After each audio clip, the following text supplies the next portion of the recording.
This analysis is based on media reporting, expert commentary, and observable UK politics patterns, not confirmed private discussions. We encourage viewers to independently verify the facts and form their own opinions. I am sorry.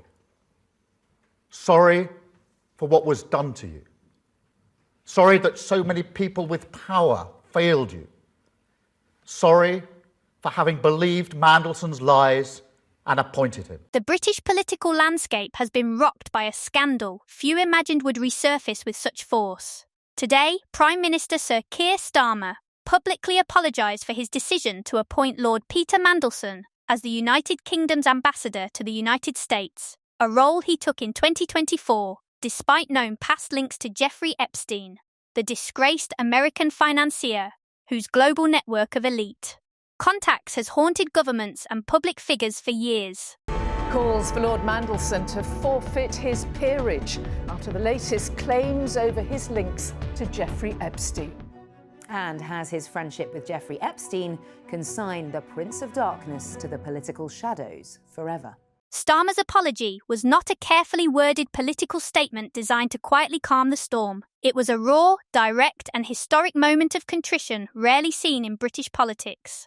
"I am sorry for having believed Mandelson's lies and appointed him," he said, addressing survivors of Epstein's crimes and a public growing ever more sceptical of Westminster's judgment. But in the hours since that apology, the drama has intensified. Lord Mandelson, once a titan of British politics and a trusted ally of multiple Labour leaders, has responded with fury. Rather than bow silently to the fallout, he has publicly exploded at Starmer, accusing the Prime Minister of betrayal and misrepresentation. It is a crisis with deep political consequences, one that threatens to undermine Starmer's leadership, fracture his party, and redefine public trust in government institutions. When a British Prime Minister apologises to victims of one of the most notorious criminal figures of the modern era, it is not lightly done. Starmer's speech was not just an expression of regret, it was an admission of political failure.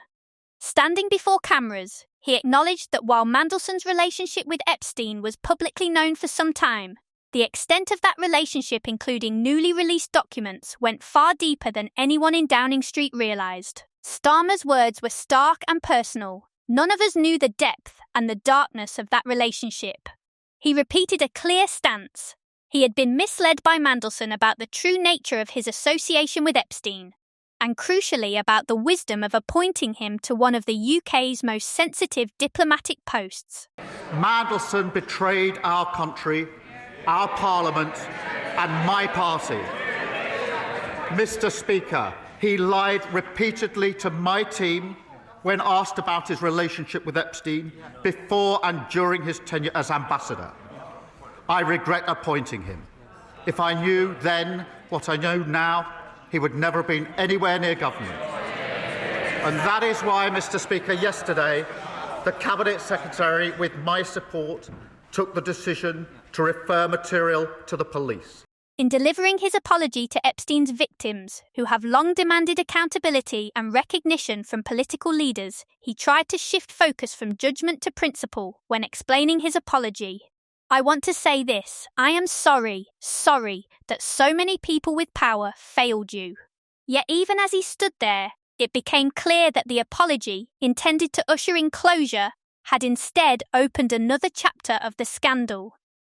In response to Starmer's remarks, Lord Peter Mandelson did not retreat quietly into the political shadows. Known for his strategic sharpness and resilience qualities that defined his time in government under Tony Blair and Gordon Brown, Mandelson has now lashed out at the Prime Minister, accusing him of mischaracterising his actions and undermining his reputation in the process.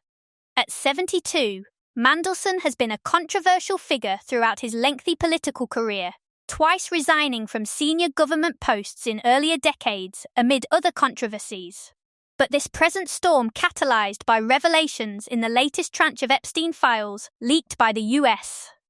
The Department of Justice has forced him into an unprecedented defensive stance. He has publicly criticised the timing and framing of Starmer's apology, suggesting that it was politically motivated and designed to deflect blame away from No 10. In a dramatic letter of resignation from Labour and the House of Lords, Mandelson reiterated his regret over ever having known Epstein, but simultaneously rejected the notion that he had acted with malice, or in a way that harmed the national interest. He described the allegations in some media reports as exaggerated and insisted that he had cooperated with all inquiries. This has created a public clash at the heart of the British establishment, with Mandelson claiming he has been wronged by his own government and Starmer asserting that national interests and public accountability must come first. Beyond words and political recriminations, the scandal has taken on legal force. The Metropolitan Police's Central Specialist Crime Team has conducted searches of properties linked to Peter Mandelson in both Wiltshire and Camden, as part of an investigation into alleged misconduct in public office connected to his relationship with Epstein.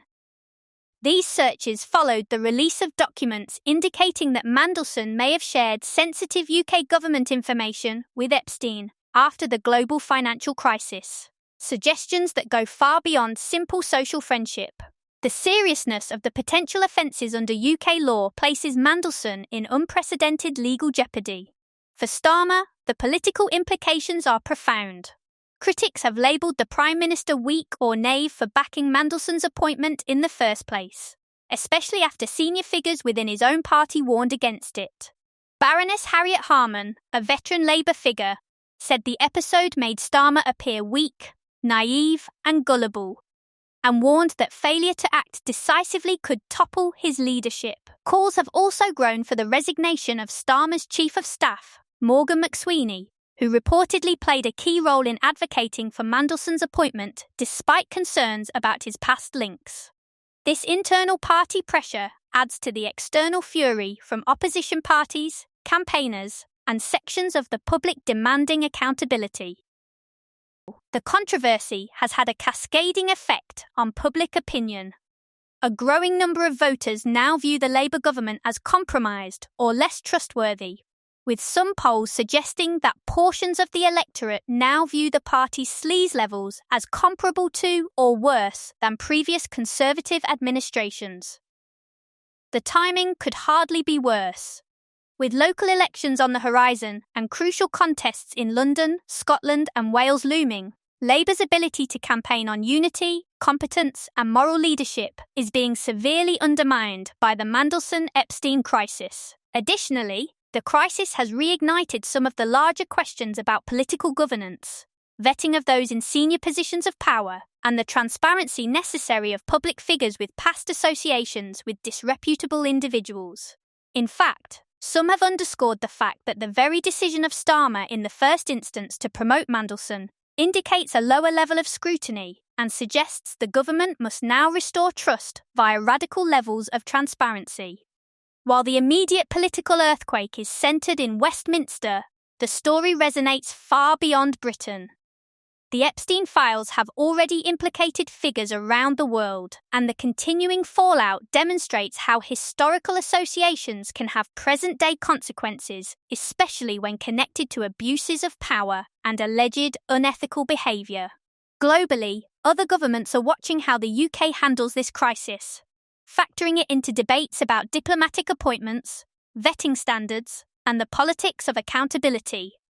In an era where digital documents, leaked archives, and international investigations intersect, political leaders no longer operate in isolated silos, and their histories, however distant, can resurface in defining ways. This global dimension adds pressure to Starmer's handling of the matter. International partners, especially in Washington and Brussels, are watching this scandal in terms of its implications with regard to future cooperation. The unfolding drama surrounding Peter Mandelson and Sir Keir Starmer's handling of his appointment amid the Epstein files revelations has become one of the most significant political crises in recent British history. A Prime Minister's apology was meant to close a chapter, but instead opened a new, more explosive one. Mandelson's furious reaction, his personal defence, and the ongoing police investigation have transformed what began as diplomatic embarrassment into a constitutional and political quandary. Starmer's leadership is being tested not just by opposition parties, but by members of his own party and an increasingly sceptical public. The scandal has forced questions about loyalty, judgment, accountability, and governance to the forefront of national discourse. Whether Starmer emerges from this crisis still in office, or whether the scandal becomes a defining moment in the 2026 political calendar, remains uncertain. What is clear is that British politics has been jolted by a controversy that ties the past to the present in the most damaging way possible, and that trust in government now hangs in delicate balance. What do you think? Was Starmer right to say sorry, or did he act too late? Does Mandelson's reaction reveal deeper problems in Westminster's power dynamics? Let us know your thoughts in the comments below. If you found this breakdown insightful, like and share this video with others following the scandal. And don't forget to subscribe for the latest political analysis as this story continues to develop.